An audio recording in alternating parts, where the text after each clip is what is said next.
अस्सलामुअलैकुम। Tally school के इस एजुकेशन प्रोग्राम में खुश आमदीद। ये प्रोग्राम टीवी पर हुकूमत पाकिस्तान और सबक फाउंडेशन की शिराकत से पेश किया जा रहा है। इसके लेसन्स पाकिस्तान के तमाम तालीमी बोर्ड्स बशमूल कैम्ब्रिज के सिलेबस के मुताबिक तैयार किए गए हैं, जिसमें एजुकेशनल कंटेंट सबक फाउंडेशन प्रोवाइड कर रही है। सबक फाउंडेशन की वेबसाइट सबक.pk पर केजी से 12वीं जमात तक वीडियोस और प्रैक्टिस टेस्ट बिल्कुल मुफ्त दस्तयाब हैं। फिजिक्स लेसन में आज हम मोशनल ईएमएफ के टॉपिक को डिस्कस करेंगे, जो कि federal board Punjab KPK Balochistan के class 12 chapter number 15 electromagnetic induction में मौजूद है, और यही टॉपिक सिंध और कैम्ब्रिज की क्लास 12 में भी मौजूद है। इन वीडियोस को प्ले करने के बाद, सुनने के बाद, आपको मोशनल ईएमएफ एक्सप्लेन करना अच्छे तरीके से आ जाना चाहिए। आज के लेसन और इससे मुंसलिक तमाम वीडियो लेक्चर्स को घर बैठ के देखने के लिए आप सबक.pk की वेबसाइट पे जा सकते हैं और वहां फ्री वीडियो लेक्चर्स के साथ साथ प्रैक्टिस टेस्ट भी मौजूद हैं, जिन्हें देखकर आप अपने कॉन्सेप्ट्स को पुख्ता कर सकते हैं और इम्तिहानात में ट्यूशन लिए बगैर शानदार नंबर हासिल कर सकते हैं। ये सब कुछ सबक.pk की वेबसाइट पर बिल्कुल मुफ्त दस्तयाब है। इलेक्ट्रोमैग्नेटिक इंडक्शन और फेराडेज लॉ हमने देखी, और फिर हमने उसकी जो इंड्यूस्ड करंट है, किस तरह करंट इंड्यूस होता है वहां पर, जो हम मैग्नेटिक फ्लक्स को चेंज करने से ऑब्जर्व करते थे। फिर उसकी इंड्यूस्ड करंट की और उसकी जो अपनी मैग्नेटिक फील्ड है इंड्यूस्ड करंट की वजह से, उसको हमने लेंज़ेस लॉ से देखा कि उसकी डायरेक्शन क्या होती है। अब हम देखेंगे अनदर टाइप जिसको मोशनल ईएमएफ कहते हैं, यानी एक दूसरा टेक्निक है, एक सिंपल टेक्निक जिसमें हम यूज करेंगे force on a moving charge. जो कंसेप्ट हमने पढ़ा था वही यहाँ पर हम यूज करेंगे, और हम देखेंगे कि किस तरह अगर एक कंडक्टर आप मैग्नेटिक फील्ड में मूव करते हैं, एक एक्सटर्नल मैग्नेटिक फील्ड में, तो उसमें किस तरह इलेक्ट्रोमोटिव फोर्स या जो ईएमएफ है वो इंड्यूस होता है। सो इसको समझने के लिए हम क्या करते हैं, एक simple technique. First of all हमारे पास एक मैग्नेटिक फील्ड है। मैग्नेटिक फील्ड में हमने देखा था कि जब हम उसको इनटू द पेज या out of the page draw करते हैं, क्योंकि वो इस प्लेन पर हम ड्रॉ नहीं कर सकते, तो इसीलिए उसके लिए हम एक कन्वेंशन यूज करते हैं कि या तो हम क्रॉस यहाँ पर पुट करते हैं जो कि इनटू द पेज फील्ड को शो करता है, या अगर हम डॉट यहाँ पर पुट कर ले सो वो फिर होगा आउट ऑफ द पेज।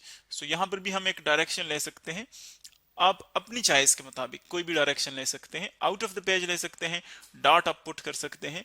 यहाँ पर मैंने सपोज क्रॉस पुट कर लिए सारे। तो इसका मतलब यह है कि जो मैग्नेटिक फील्ड, जो एक्सटर्नल मैग्नेटिक फील्ड हम यहाँ पर अप्लाई कर रहे हैं, वो एक्चुअली इनटू द पेज है, यानी उसकी डायरेक्शन जो है वो आप से लेकर इस पेज की तरफ है, इस प्लेन की तरफ है, इनसाइड है। तो ये हमारे पास वो फील्ड, उसकी डायरेक्शन आ रही है। ये मैग्नेटिक फील्ड ड्रॉ करता हूं। अब इसी एक्सटर्नल मैग्नेटिक फील्ड में देखिए, एक्सटर्नल मैग्नेटिक फील्ड जो है वो हम यूजुअली कांस्टेंट रखते हैं, उसको हम चेंज नहीं करते। तो ये हमारे पास एक एक्सटर्नल मैग्नेटिक फील्ड आ गया। अब यहाँ पर फर्स्ट ऑफ ऑल हम एक कंडक्टर यहाँ पर देखते हैं। Let's suppose this is a conductor, किसी भी लेंथ का आप ले सकते हैं। ये एक कंडक्टर है, मैं ड्रॉ करता हूं inside the external magnetic field. ये एक स्ट्रेट कंडक्टर है।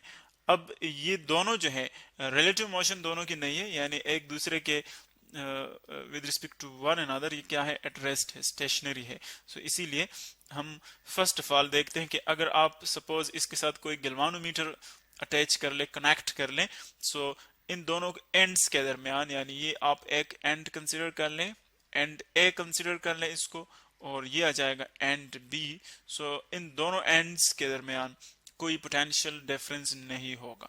पोटेंशियल डिफरेंस मीन कि एक पॉइंट पर ज्यादा पोटेंशियल है, दूसरे पर कम है, तो दोनों में जो फर्क होगा उसको हम पोटेंशियल डिफरेंस कहते हैं। अब वो यहाँ पर ऑब्जर्व अब नहीं करेंगे, क्यों? क्योंकि दोनों जो कंडक्टर है वो एट रेस्ट है एक्सटर्नल मैग्नेटिक फील्ड में, सो कोई इस पर इफेक्ट नहीं होगा। क्योंकि हमने देखा था कि जो मूविंग चार्जेस हैं उस पर इफेक्ट होता है मैग्नेटिक फील्ड का, डिफ्लेक्शन प्रोड्यूस होता है। सो अब अगर आप देखें उसी चीज को अगर हम देखें, फॉर एग्जांपल मैं इसको यूं मूव करता हूं टुवर्ड्स राइट, इसी कंडक्टर को मैं टुवर्ड्स राइट, यानी यहां से मैं इसको होल्ड करता हूं, यहां से पकड़ता हूं, इस कंडक्टर को मैं यूं इस राइट डायरेक्शन में मूव करता हूं, ये इसकी वेलोसिटी हो जाएगी, ये इसकी वेलोसिटी हो जाएगी राइट की तरफ। अब अगर आप सिर्फ एक सिंगल चार्ज देखें कि अगर हमारे पास एक सिंगल चार्ज है उस पर क्या इफेक्ट होता है। So let's suppose this is a same magnetic field, same magnetic field है, इसको सिंपली यहां पर ड्रा करता हूं।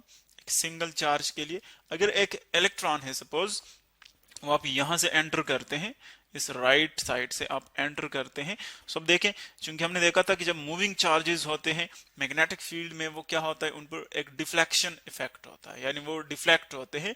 और ये भी हमने देखा था कि उसकी जो डिफ्लेक्शन है अपोजिट चार्जेस के लिए अपोजिट है। अगर आप फॉर एग्जांपल ये पॉजिटिव चार्ज कंसिडर कर लें, पॉजिटिव चार्ज, तो जो हमारे पास रूल्स होते हैं फ्लेमिंग लेफ्ट हैंड रूल या इसके अलावा दूसरे जो रूल्स है राइट हैंड पाम रूल, वो हम कन्वेंशनल यूज करते हैं पॉजिटिव चार्जेस की डायरेक्शन के लिए। तो अगर आप यहाँ पर Fleming left hand rule apply कर ले, यानी आपका जो फोर फिंगर है वो इस डायरेक्शन में मैग्नेटिक फील्ड की डायरेक्शन में होगा इनटू द पेज, और जो मिडल फिंगर है वो इसकी मूवमेंट की डायरेक्शन में होगा, और आपका जो थंब है वो एक्चुअली आपको शो करेगा मैग्नेटिक फोर्स, इस पर किस डायरेक्शन में मैग्नेटिक फोर्स लगेगा। सो आप देख रहे हैं कि अगर आप वही फ्लेमिंग लेफ्ट हैंड रूल यहां पर अप्लाई कर लें, सो इस चार्ज पर फोर्स जो है वो अपवर्ड होगा, यानी ये इस तरफ बेंड हो जाएगा, यूं इसकी जो डिफ्लेक्शन है वो क्या होगी, अपवर्ड होगी। इसी तरह ये तो पॉजिटिव चार्जेस के लिए आ गए। अब अगर मैं नेगेटिव चार्ज या एक इलेक्ट्रॉन कंसिडर कर लूं, तो फिर उसके लिए फ्लेमिंग हैंड रूल के मुताबिक वो उस पर फोर्स क्या होगा, मैग्नेटिक फोर्स वो डाउनवर्ड होगा, यूं वो डिफ्लेक्ट होगा।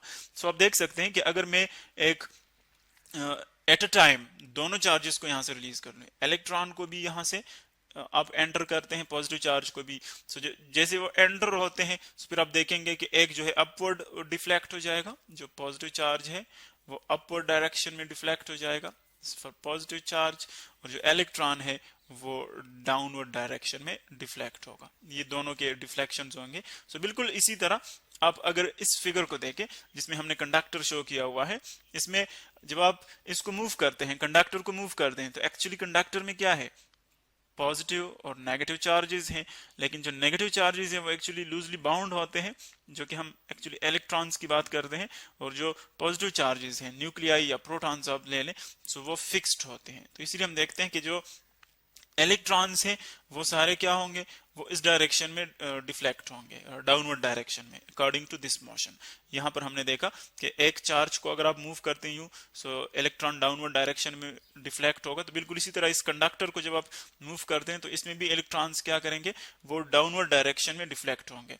सो इलेक्ट्रॉन्स जो है वो सारे सपोज इस डायरेक्शन में डिफ्लेक्ट हो गए, नीचे आ गए, सो इलेक्ट्रॉन्स यहाँ पर एकमुलेट हो जाएंगे, ये इलेक्ट्रॉन्स एकमुलेट हो जाएंगे डाउनवर्ड एंड पर, इस एंड पर, और यहां से जब इलेक्ट्रॉन्स नीचे डिफ्लेक्ट हो जाएंगे तो इसीलिए यहां पर हमारे पास क्या रह जाएंगे, पॉजिटिव चार्जेस रह जाएंगे। अब जब आप देख रहे हैं कि यहां पर पॉजिटिव चार्जेस रहते हैं, डाउनवर्ड जो एंड है वहां पर नेगेटिव चार्जेस एक्यूमुलेट होते हैं, सो दोनों एंड्स के दरमियान क्या प्रोड्यूस हो जाता है, पोटेंशियल का फर्क आ जाता है। एक के ऊपर है पॉजिटिव पोटेंशियल जो अपवर्ड एंड है, ये वाला ए एंड, उस पर पॉजिटिव पोटेंशियल है, पॉजिटिव पोटेंशियल, और जो लोअर एंड है उस पर क्या है, ये ए पॉइंट ए के ऊपर पॉजिटिव हो जाएगा क्योंकि वहां से इलेक्ट्रॉन नीचे डिफ्लेक्ट हो जाएंगे, और जो लोअर एंड है वहां पर आ जाएगा नेगेटिव पोटेंशियल, नेगेटिव पोटेंशियल। तो अब आप देख रहे हैं कि एक पॉजिटिव, एक हायर पोटेंशियल है और एक लोअर पोटेंशियल है, सो दोनों के दरमियान क्या हो जाएगा, ईएमएफ इंड्यूस हो जाएगा। इस ईएमएफ की वजह से क्या होता है, फिर चार्जेस जो है वो फ्लो करते हैं, इलेक्ट्रॉन्स फ्लो करते हैं, क्योंकि दोनों जब हम इलेक्ट्रॉन्स को पोटेंशियल डिफरेंस प्रोवाइड करते हैं तो फिर उसकी मूवमेंट जो है वो एक स्पेसिफिक डायरेक्शन में स्टार्ट होती है जिसको हम इलेक्ट्रिक करंट कहते हैं। तो एक्चुअली देखें हमने इस ईएमएफ को इंड्यूस किया, इस ईएमएफ को हमने इंड्यूस किया किस सोर्स की मदद से, एक नॉन इलेक्ट्रिक सोर्स से, नॉन इलेक्ट्रिक सोर्स से, यानी एक्चुअली जो डिफ्लेक्शन है देखे वो तो हमने मैग्नेटिक फील्ड की वजह से देखी, सो इसीलिए हम इसको क्या कहते हैं, नॉन इलेक्ट्रिक सोर्स। सो जो नॉन इलेक्ट्रिक सोर्सेज से हम प्रोड्यूस करते हैं, इसी तरह इलेक्ट्रिक करंट इंड्यूस करते हैं। सो यूजुअली हम उनको नाम देते हैं, फॉर आइडेंटिफिकेशन हम उसको नाम देते हैं इंड्यूस्ड ईएमएफ या इंड्यूस्ड करंट। सो यहाँ पर आप देख रहे हैं कि हमने कंडक्टर में ईएमएफ प्रोड्यूस किया एक्सटर्नल मैग्नेटिक फील्ड की वजह से, और हम इसको क्या करते हैं, कंडक्टर को जब हम मूव करते हैं, यानी एक्चुअली जो ईएमएफ प्रोड्यूस हुआ वो मोशन की वजह से प्रोड्यूस हुआ। अगर आप स्टेशनरी रखें तो फिर उन पर कोई मैग्नेटिक इफेक्ट नहीं होता, तो इसीलिए जो ईएमएफ प्रोड्यूस हो रहा है वो एक्चुअली मोशन की वजह से है। तो इसीलिए इस ईएमएफ को फिर हम आसानी के लिए, फॉर सिंपलिसिटी, उसको हम कहते हैं मोशनल ईएमएफ।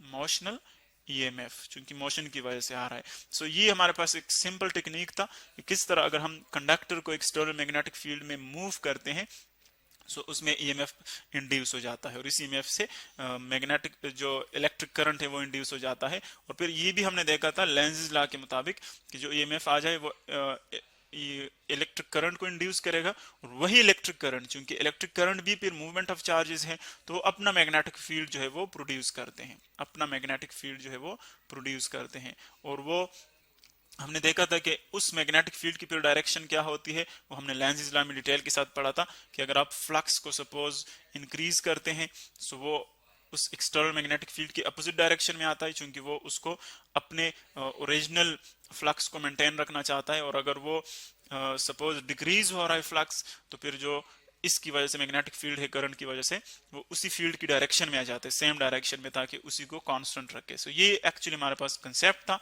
मोशनल ईएमएफ का।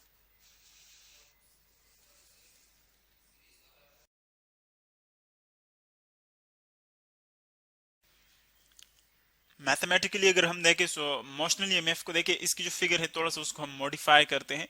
अब ये जो कंडक्टर यहाँ पर हम मूव कर रहे हैं, अब इनको यहाँ पर कुछ सपोर्ट्स प्रोवाइड कर सकते हैं। ये फॉर एग्जांपल वो सपोर्ट है, वो ट्रैक है जिसके ऊपर ये एंड हमने रखा हुआ है इस कंडक्टर का। इसी तरह आप यहाँ पर एक सपोर्ट दे सकते हैं, इसको एक ट्रैक प्रोवाइड कर ले, यानी इन दो ट्रैक्स पर हम इसको मूव कर रहे हैं, ये दो ट्रैक्स हैं। अब सपोज आप कहते हैं कि यहाँ पर आपने गैल्वानोमीटर लगाया हुआ है, यहाँ पर ये गैल्वानोमीटर है, सपोज गैल्वानोमीटर आप इन ट्रैक्स से उसको कनेक्ट कर सकते हैं। सो अब देखें एक लूप आपके पास बन रहा है, एक लूप बन रहा है। इन दोनों एंड्स को हमने ए बी का नाम दिया है, ये फॉर एग्जांपल है सी और ये है डी। अब जो कंडक्टर है उसकी लेंथ आप कंसिडर कर लें, जो कंडक्टर है हमारे पास उसकी लेंथ है टोटल एल उसकी लेंथ है, और जो यहाँ पर डिस्टेंस है सी से डी तक, ए तक या डी से बी तक एटसेट्रा, उसको हम एक्स का नाम देते हैं। सो देखिए जब आप इसको मूव करेंगे सो इस साइड में चेंज आएगा, क्योंकि x जो है वो ये यू राइट की तरफ मूव करेगा, सो x जो लेंथ है उसमें इंक्रीज आएगा। तो इसीलिए फिर हर एक टाइम पर उसमें जो चेंज आता है उसको लेट्स सपोज फॉर सिंपलिसिटी हम डेल x से शो करते हैं। सो यहाँ पर जितना डिस्टेंस वो मूव करेगा according to speed formula v is equal to, यहाँ पर x हम यूज करते हैं x बाय टी, और चूंकि हम चेंज इन लेंथ की बात करें तो इसीलिए यहाँ पर at any time change in time आप पुट कर लें डेल्टा टाइम, ये आ जाएगा डेल एक्स की वैल्यू यहाँ से हम पुट कर सकते हैं v डेल्टा टी।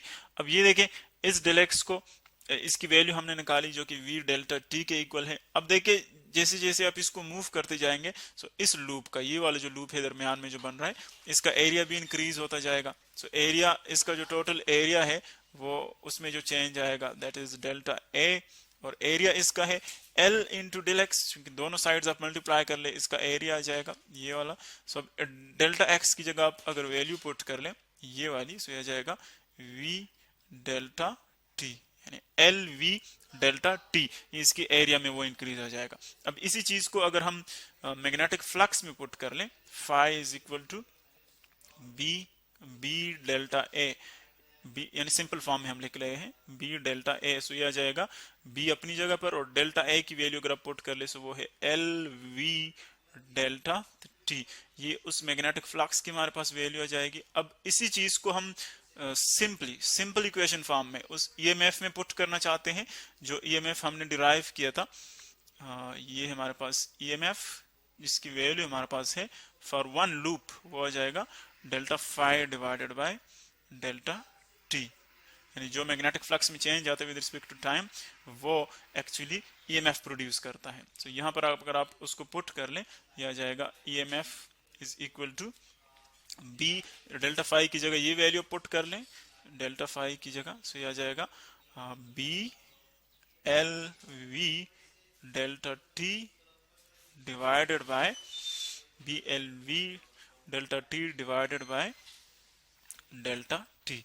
अब देख रहे हैं कि आप इन दोनों को सेम क्वांटिटीज उनको हम कैंसिल कर सकते हैं। तो जो ईएमएफ की वैल्यू है वो क्या आ रही है, ईएमएफ की वैल्यू इस केस में मोशनल ईएमएफ के लिए वो है magnetic field strength external into length of the conductor into speed of the conductor. ये वो सिंपल इक्वेशन है जिसमें ये तीनों क्वांटिटीज जो है वो म्यूचुअली परपेंडिकुलर है। क्योंकि कोई भी अब देख रहे हैं कि हम कोई कंपोनेंट यूज नहीं कर रहे हैं, कोई साइन कोई कॉस कंपोनेंट यूज नहीं कर रहे हैं, तो सिंपल फॉर्म में बी एल वी जो है अगर तीनों म्यूचुअली परपेंडिकुलर है तो ये वाला इक्वेशन हम यूज करते हैं। और अगर इनके दरमियान कोई और एंगल है तो फिर हम कंपोनेंट्स ड्रा करते हैं उसके, यानी फिर हम क्या करते हैं कंपोनेंट्स इसमें पुट करते हैं।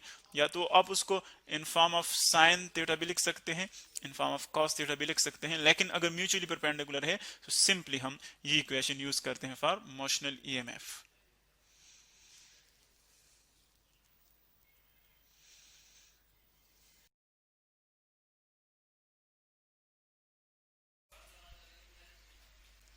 वेलकम स्टूडेंट्स, जैसे कि हमने एक टॉपिक डिस्कस किया था मोशनल ईएमएफ का, तो उसी से रिलेटेड एक प्रॉब्लम सॉल्व करेंगे ताकि हमारा कॉन्सेप्ट मजीद क्लियर हो सके।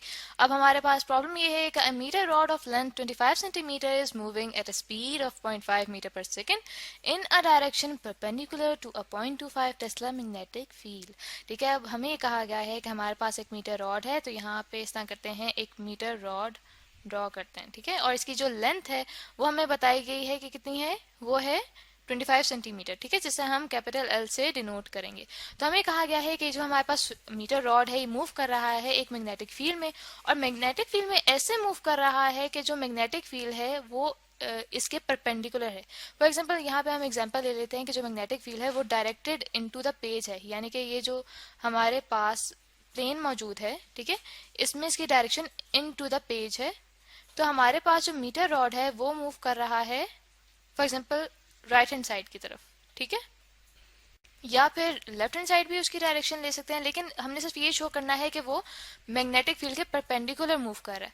अब हमें बताया गया है कि जो उसकी स्पीड है मूव करने की वो कितनी है, वो है हमारे पास 0.5 मीटर पर सेकेंड, और जो हमारे पास ये मैग्नेटिक फील्ड है वो कितनी है 0.25 टेस्ला। अब जब ये हमारे पास रॉड मूव करेगा इस मैग्नेटिक फील्ड में तो एक ईएमएफ प्रोड्यूस होगा इस रॉड में, और हमने वो ईएमएफ फाइंड आउट करना है।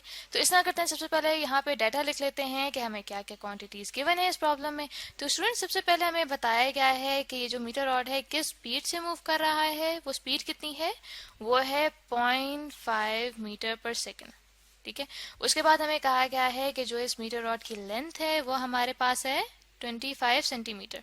तो स्टूडेंट्स, इस तरह करते हैं कि अपनी कैलकुलेशंस को एक स्टैंडर्ड वे में लाने के लिए जो हमारे पास सेंटीमीटर की यूनिट्स हैं इनको हम मीटर में कन्वर्ट कर देते हैं, जो कि हमारे पास स्टैंडर्ड यूनिट होते हैं लेंथ के। तो हमारे पास 100 सेंटीमीटर इक्वल होते हैं 1 मीटर के। ठीक है, तो 1 सेंटीमीटर किसके इक्वल हो गया, 1 वो इक्वल हो गया 1 डिवाइडेड बाय 100 मीटर के। तो कितने सेंटीमीटर्स को हमने कन्वर्ट करना है, हमने 25 सेंटीमीटर्स को कन्वर्ट करना है। तो हमारे पास यहाँ पे बन जाएगा 1 divided by 100 multiplied by 25 metre. ठीक है, तो कैलकुलेट करने के बाद जो मेरे पास वैल्यू आ रही है लेंथ की, वो स्टूडेंट्स आ रही है 0.25 मीटर। इसके बाद हमें बताया गया है कि जो मैग्नेटिक फील्ड है वो कितनी है, वो हमारे पास है 0.25 टेस्ला। ठीक है, तो स्टूडेंट्स यहाँ पे जो टेस्ला की यूनिट्स हैं इसको सिंप्लीफाई करके लिख लेते हैं, ताकि जब हम आगे कैलकुलेशंस करेंगे और यूनिट्स को बैलेंस करेंगे तो हमें इजी हो जाएगा। तो हमारे पास यहाँ पे टेस्ला को सिंप्लीफाई करके आता है Newton per ampere per metre. ठीक है, तो इससे आगे हमने फाइंड आउट क्या करना है, हमने इंड्यूस्ड ईएमएफ फाइंड आउट करना है। तो यहाँ पे हम लिख लेते हैं कि हमने ई फाइंड आउट करना है। तो स्टूडेंट्स, इस प्रॉब्लम को सॉल्व करने के लिए हम रॉड में इंड्यूस्ड ईएमएफ के लिए जो फॉर्मूला होता है उसको यूज करेंगे, जो कि हमारे पास होता है E = VBL। ठीक है। अब यहाँ पे देखें हमारे पास तीनों वैल्यूज मौजूद हैं, हमारे पास स्पीड की वैल्यू भी मौजूद है, मैग्नेटिक फील्ड की वैल्यू भी मौजूद है और लेंथ एल की वैल्यू भी मौजूद है। तो यहाँ पे इस तरह कहते हैं वैल्यूज पुट करते हैं तो हमारे पास यहाँ पे आ जाएगा 0.5 मीटर पर सेकेंड, ठीक है, जो कि हमारे पास स्पीड की वैल्यू है।